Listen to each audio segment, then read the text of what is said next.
Baik, terima kasih pemirsa, Anda masih bersama kami Damai Nusaku dan Alhamdulillah kita sampai di segmentasi yang ketiga. Insya Allah telah kami siapkan 3 segmen untuk memperdalam tema kita bahwa tujuan akhir daripada perjalanan hidup kita adalah Allah. Baik, kami persilakan penanya pertama Ibu Siti Barekah, silakan. Assalamualaikum warahmatullahi wabarakatuh. Nama saya Siti Barokah dari Majelis Taklim At-Taqwa Gunung Putri Bogor.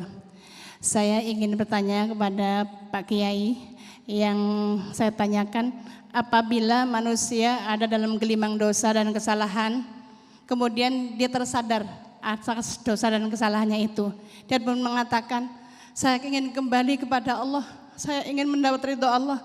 Caranya bagaimana Pak Kiai agar yang dimaksudkan akan sampai tujuannya? Terima kasih banyak. Assalamualaikum warahmatullahi wabarakatuh. Waalaikumsalam warahmatullahi wabarakatuh. Ibu Siti Barokah, silakan Kiai Jujun.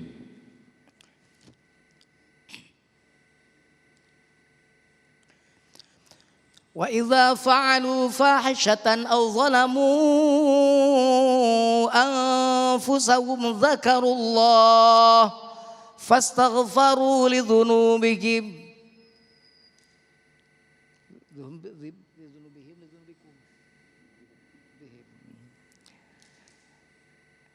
Jika engkau melakukan kekejian, dosa besar, maka segeralah mengingat Allah.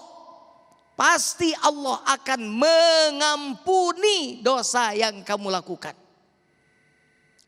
Wa may yaghfiru dzunuba illallah. Lalu siapa kamu berharap pada siapa kecuali pada Allah?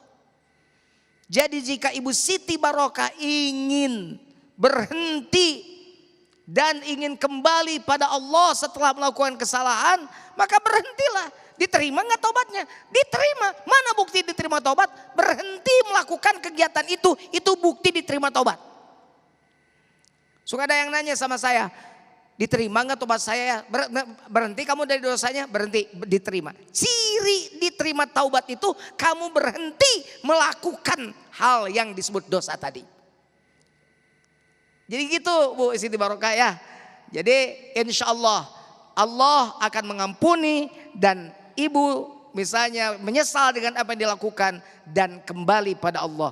Semuanya insya Allah akan Allah ampuni. Oke, terima kasih Pak Kiai jawabannya. Nah Ustadz Somad, kalau kita kembangkan artinya ketika manusia memang memiliki niat untuk berhenti bertobat. Tetapi ketika di dunia manusia tetap dititipkan perasaan dengki, iri dan sebagainya.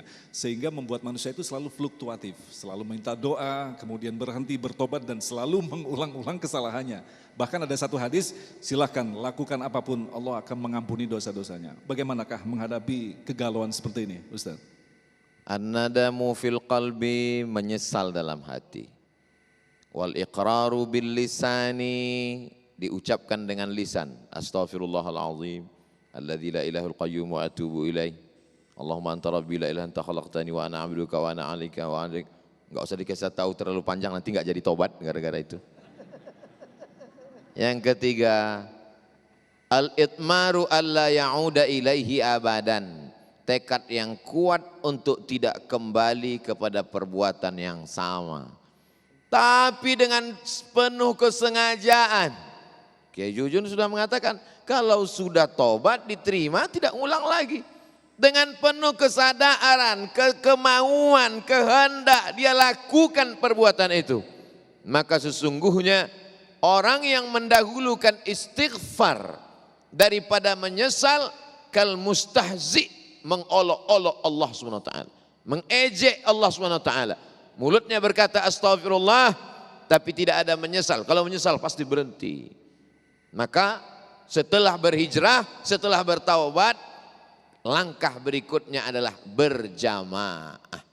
Karena kalau sudah berjamaah mau buat dosa, pandang ke kanan, ada Mas Agung nggak enak, pandang ke kiri, ada Kiai Jujun, pandang ke depan, ada jamaah. Selalu berjamaah. Selalu bersama dengan orang soleh. Makanya kata Nabi, alaikum bil jamaah. Setelah berjamaah, insya Allah istiqamah. Ya ayyuhalladzina amanu. Hai orang beriman. Ittaqullah. Takutlah kepada Allah. Tidak cukup, mesti ada yang ketiga. Wa kunu ma'as sadiqin. hendaklah kamu selalu bersama dengan orang yang soleh. Kalau dulu selalu bersama dengan orang, sekarang kita bersama dengan TV. Jadikanlah TV tontonan yang bisa membawa kita kepada tuntunan. Damai Indonesiaku. Memang beda. Nah, Kiai Jujun, artinya kita kembali lagi pada panglima yang ada dalam diri kita disebut dengan hati. Nah, ini Kiai Jujun kan seorang panglima juga yang bisa memberikan berbagi ilmu kepada kita. Bagaimanakah memaintain hati kita yang setiap saat kadangkala membisik-bisikan keburukan di sini, Kiai? Jawabannya ditalqin. Ditalqin zikir. Apa talqin itu? Memasukkan la ilaha illallah ke dalam kolbu. Itu hak kita. Kita dulu kan ngomong qalu bala syahidna. Tapi kemudian ketika fanafakhtu fihi min ruhihi, Allah tiupkan roh kepada jasad kita. Inna kunna an hadza ghafilin. Goplah, kita lupa. Makanya talqin itu mengingatkan, bukan mati. Sekarang lagi hidup tapi mati hatinya. Laqinu mautakum la ilaha illallah. Talqin yang mati dengan la ilaha illallah. Siapa yang mati? Bukan yang sekarat. Bukan, ini yang mati, yang tadi. Fluktuatif kata Mas Agung tadi. Kadang ada dengki, iri, dengki, tekaopan, tepayaan, dudupak, rurupak.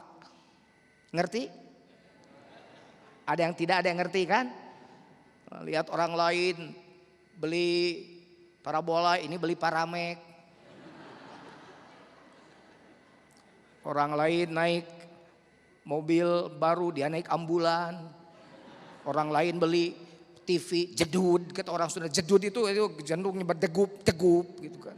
Orang lain beli kulkas degup, orang lain beli kasur baru degup, orang lain kaya dia berdegup aja, jantungan aja mati aja. Makanya biar tidak begitu talqin ininya, tiap detak itu ada Allah di dalamnya. Nah ini yang sampai itu ini, kalau ini bersama Allah di mana kapan saja maka sampai pada Allah. Ibu mau sholat 1000 rakaat paling sampai ke sajadah, paling hitam. Makanya jangan bangga punya kening hitam, pasti sajadahnya jelek. Perasaan gue sholat, amit-amit, naudzubillah. Perasaan nggak hitam karena sajadahnya empuk.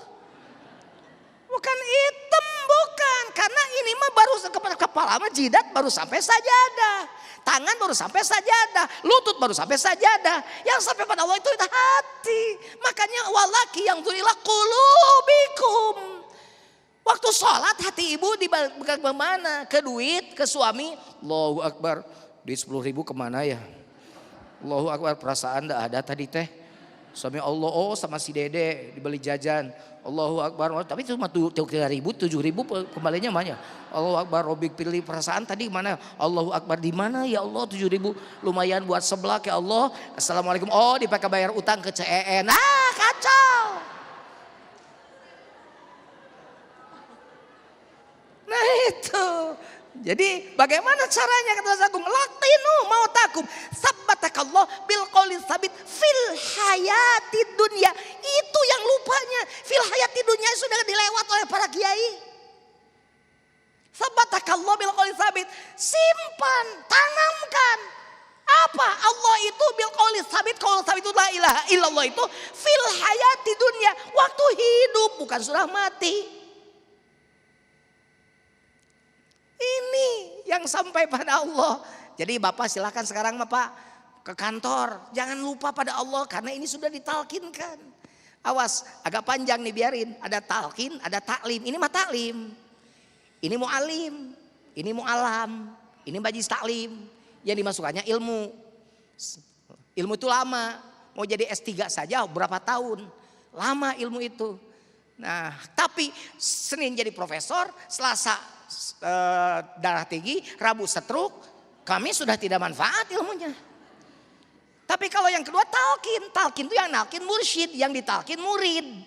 Yang dimasukkan zikir, cuma sedetik saja sudah masuk tapi bermanfaat. Ketika badan sudah setruk, sudah tidak bisa ngomong apa-apa, kata Allah, wa'bud rabbaka hatta ya'tiyakal yaqin. Beribadah engkau sampai datang mati, sampai di tenggorokan itu nyawa masih disuruh ibadah. Tapi ibadah apa? Sudah tidak bisa ngomong, sudah bisa ngomong apa-apa, sudah hidup hatinya. Ini ibadah, ini ibadah, ini.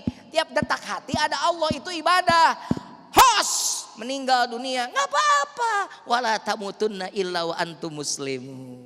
Nah Ustadz Somad, artinya dalam kehidupan ini ada satu momen memang kita harus pengkondisian untuk ketika dia bertobat, dia harus mengkondisikan untuk terus seperti itu. Apakah kita juga harus mengikuti jalan talqin seperti tadi untuk mengkondisikan agar kita konsisten, agar kita berada dalam jalan tobat atau seperti apa?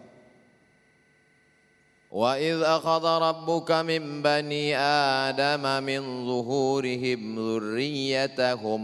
Allah mengambil persaksian kepada seluruh anak cucu keturunan Adam.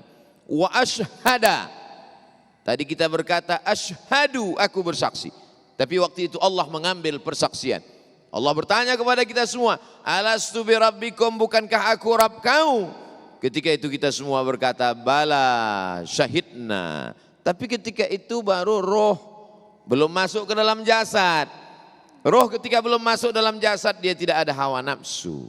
Tapi begitu roh masuk ke dalam jasad, mulai ada keinginan, hawa nafsu, penghalang, hijab. Itulah pentingnya kita diajarkan kepada guru, mursyid. Menunjukkan kepada kita mana yang benar, mana yang salah. Maka dialah yang membimbing kita. Man la syaikha lahu fasyaitanu syaikhuhu. Siapa yang tidak berguru maka setanlah gurunya. Maka diajarkan kepada kita, ini jalanmu. Rabithah. Ada hubungan, ada keterikatan. Nabi kepada sahabat, Nabi kepada sahabat kepada Nabi, tabi'in kepada sahabat, tabi'in kita kepada guru-guru kita. Jangan sampai kita tidak berguru. Kamu dari siapa? Dari guru saya. Guru saya dari guru saya. Kamu dari siapa? Dari Google. YouTubiah. Tapi kalau YouTubiahnya dari YouTubiah TV One boleh. Karena ada Kiai Jujun di sana. Ada juga Ustadz Somad. Baik, insya Allah kita akan lanjutkan lagi untuk menjawab pertanyaan berikutnya. Tetaplah bersama kami, Damai Nusa yang bersamakan oleh Sarong Wadimor, tentu sarong kita.